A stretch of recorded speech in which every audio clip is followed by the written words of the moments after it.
Hi, today we take just a quick look at the changing nature of industry. The world is so interconnected and everything is connected that things have been changing and are always changing. Change is the nature of the game. Couple things to look at. I think just-in-time delivery is a really important thing. Rather than like that old Fordist thing where you have a factory and you got big warehouses, you keep everything. Today, business to be more efficient wants to have everything just in time, delivered just right away. So if you're going to make 100 of something in a day, you need the materials for 100 of stuff a day. That way, you don't need big warehouses and stuff like that. And so everything can be shipped from around the world wherever they can make it the cheapest, and it comes just in time. But how's COVID? I mean, the whole virus affecting that. You just got to think about it because all the suppliers that had their stuff in China, as soon as the outbreak happened, those things just got shut off. And like today, we're closing borders with Mexico and China and Canada. Europe is closing borders. And this just-in-time delivery system that has been built up is now thrown quite off. I'm not sure how the world's going to adjust to it. One other thing we have to look at is the global internet, the new International Division of Labor. And that's where companies now, using globalization, you go and you get your labor from around the world. We talked about footloose industries. Move your factories where you can get the cheapest labor. Or, like with outsourcing, with the movie we watched, you go ahead and you outsource so you have people around the world working on problems. Again, with the internet, everything's connected. But again, with this, again, COVID, when you have countries or areas that are shut down and the world is connected and you've farmed out your jobs, how does that affect it? We don't know the long-term impact of that.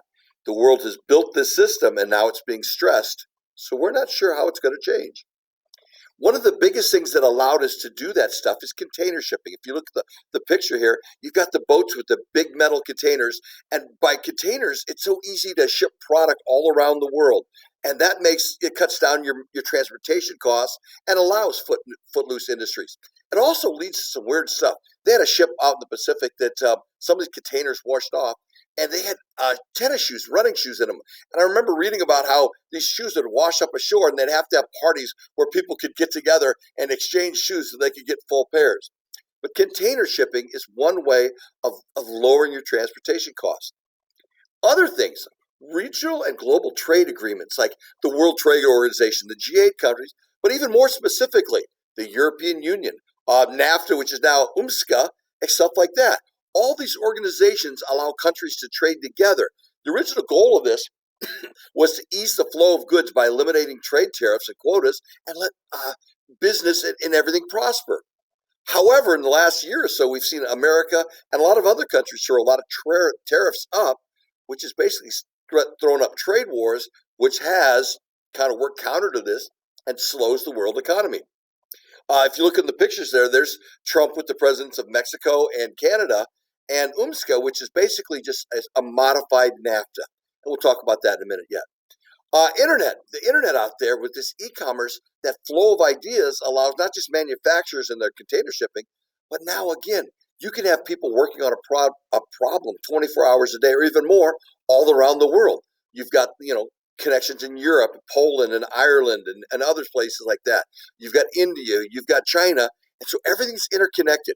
Companies today are truly global companies. They are transnational. A transnational company, something around the world.